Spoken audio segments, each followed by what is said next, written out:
আকাশবাণী কলকাতা। খবর পড়ছি নমামি বসুরুদ্র।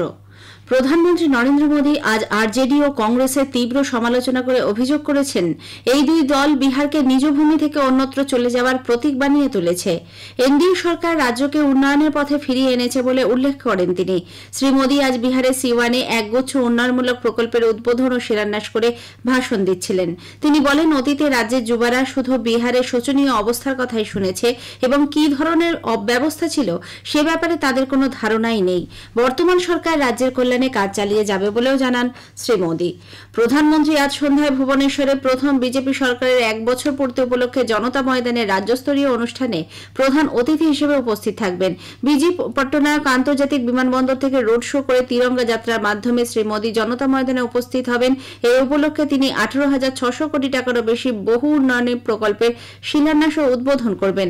পানীয় জল, কৃষি, সেচ, স্বাস্থ্য পরিকাঠামো, গ্রামীণ সড়ক, সেতু, জাতীয় মহাসড়ক এবং কিছু রেল যোজনা এইসব উন্নয়নী প্রকল্পের মধ্যে রয়েছে।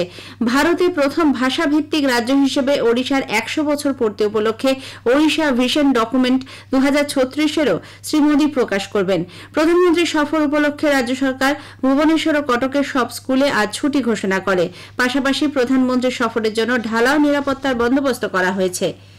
প্রধানমন্ত্রী মোদী আগামীকাল বিশাখাপত্তনমে আয়োজিত 51তম আন্তর্জাতিক যোগ দিবসের মূল অনুষ্ঠানে যোগ দেবেন। কিছু মানুষ ভাবেন যোগ করতে গেলে শারীরিক নমনীয়তা দরকার, কিন্তু আসলে নমনীয়তা তো দরকার ভাবনার, তাই না? বয়স যেমনই হোক বা চয়েস, 8 হোক বা 80, হুইল চেয়ার হোক বা ওয়ার্ক ফ্রম হোম, যোগ সবার অধিকার। योग जीवन से जब जुड़ता है, एक सहज क्रिया बन जाता है, तो वो प्रतिपल उसका बेनिफिट देता रहता है। আসুন এই 21শে জুন আমরা সবাই আন্তর্জাতিক যোগ দিবসে অংশগ্রহণ করি, যোগ করি, শরীর গড়ি। আগামীকাল ওই অনুষ্ঠানে একসঙ্গে 5 লক্ষ অংশগ্রহণকারী যোগাভ্যাস করবেন। দেশের 3.5 লক্ষের বেশি জায়গায় একযোগে যোগ সংগ্রামের আয়োজন করা হয়েছে। কলকাতা হাইকোর্ট চাকরিহারা গ্রুপ সি ও গ্রুপ ডি কর্মচারীদের ভাতা দেওয়ার সিদ্ধান্তের ওপর অন্তর্বর্তীকালীন স্থগিতাদেশ জারি করেছে। বিচারপতি অমৃতা সিনহা আজ এক নির্দেশে 26শে সেপ্টেম্বর পর্যন্ত এই ভাতা দেওয়ার সিদ্ধান্তে স্থগিতাদেশ দেন। একই সঙ্গে আদালত জানিয়েছে 4 সপ্তাহের মধ্যে এ ব্যাপারে রাজ্য সরকারকে হলফনামা জমা দিতে হবে। তার 15 দিনের মধ্যে মামলাকারীরা পাল্টা হলফনামা জমা দিতে পারেন। বিজেপি রাজ্য সভাপতি সুকান্ত মজুমদার আজ পশ্চিমবঙ্গ দিবস পালনের পর ভবানীপুর এলাকায় চিকিৎসক রজত শুভ্র ব্যানার্জির সঙ্গে দেখা করতে গেলে পুলিশ দুজনকেই আটক করে। লন্ডন সফরে কেলগ কলেজে এক আলোচনা সভায় ওই চিকিৎসক মুখ্যমন্ত্রীকে কিছু প্রশ্ন করায় পরে তাকে পুলিশি হেনস্থার মুখোমুখি হতে হয় বলে অভিযোগ। ওই দুজনের আটকের প্রতিবাদে বিজেপি কর্মীরা বিক্ষোভও দেখান। শিশু শ্রম নির্মূলের ক্ষেত্রে রাজ্যে উল্লেখযোগ্য অগ্রগতি লক্ষ্য করা গেছে বলে শ্রম দপ্তর জানিয়েছে। বিধানসভায় আজ তৃণমূল কংগ্রেস বিধায়ক অসিত মজুমদারের প্রশ্নের জবাবে শ্রমমন্ত্রী মলয় ঘটক শিশু শ্রম নির্মূলের লক্ষ্যে গৃহীত রাজ্য সরকারের বিভিন্ন পদক্ষেপ তুলে ধরেন। রাজ্য সরকার নারী ও শিশুদের সুরক্ষায় প্রশাসনিক কাঠামো আরো জোরদার করছে।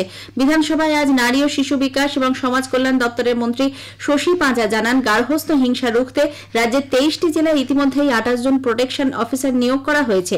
পাশাপাশি বিপদগ্রস্ত মহিলাদের জন্য চালু হয়েছে 37টি শক্তি সদন, যা এনজিওর মাধ্যমে পরিচালিত হচ্ছে। অন্ধ্রপ্রদেশে মহাজনের টাকা শোধ করতে না পারায় এক মহিলাকে বেদম পেটানোর বিষয়ে জাতীয় মানবাধিকার কমিশন রাজ্যের মুখ্য সচিব ও পুলিশের মহানির্দেশককে নোটিশ পাঠিয়েছে। ওই মহিলার স্বামী টাকা ধার নিয়ে মহাজনকে শোধ দিতে পারেনি বলে অভিযোগ। ছত্তিশগড়ের কাঁকের জেলার আমতলা ও কালাপাত জঙ্গলে নিরাপত্তা বাহিনীর সঙ্গে সংঘর্ষে এক নকশালপন্থী মহিলা প্রাণ হারিয়েছেন। গোপন সূত্রে খবর পেয়ে যৌথ সুরক্ষা বাহিনী ওই এলাকায় অভিযান শুরু করলে নকশালবাদীদের সঙ্গে তাদের তীব্র গুলি বিনিময় শুরু হয়। এদিকে ছত্তিশগড়ের নিষিদ্ধ সিপিআইএম মাওবাদীর 12 জন সদস্য আজ তেলেঙ্গানার ভদ্রাদ্রি কোঠাগুটান জেলায় আত্মসমর্পণ করেছে। হেডিংলিতে আজ ভারত ও ইংল্যান্ডের মধ্যে 5 ম্যাচের টেস্ট সিরিজ তেন্ডুলকার অ্যান্ডারসন ট্রফির প্রথম টেস্ট শুরু হয়েছে। ইংল্যান্ড টসে জিতে ভারতকে ব্যাট করতে পাঠিয়েছে। ভারত প্রথম ইনিংসে ব্যাট করতে নেমে শেষ পাওয়া খবরে কোনো উইকেট না হারিয়ে 83 রান করেছে। প্রধানমন্ত্রী নরেন্দ্র মোদী এ মাসের 29 তারিখ আকাশবাণীতে মন কি বাত অনুষ্ঠানে তাঁর চিন্তাভাবনা দেশ বিদেশের মানুষের সঙ্গে ভাগ করে নেবেন। এটি হবে মন কি বাতের 123তম পর্ব। নিঃশুল্ক নাম্বার 1800117800 নাম্বারে মেসেজ করে কিংবা মাইগভ ওপেন ফোরামে এ মাসের 27 তারিখ পর্যন্ত মতামত জানানো যাবে।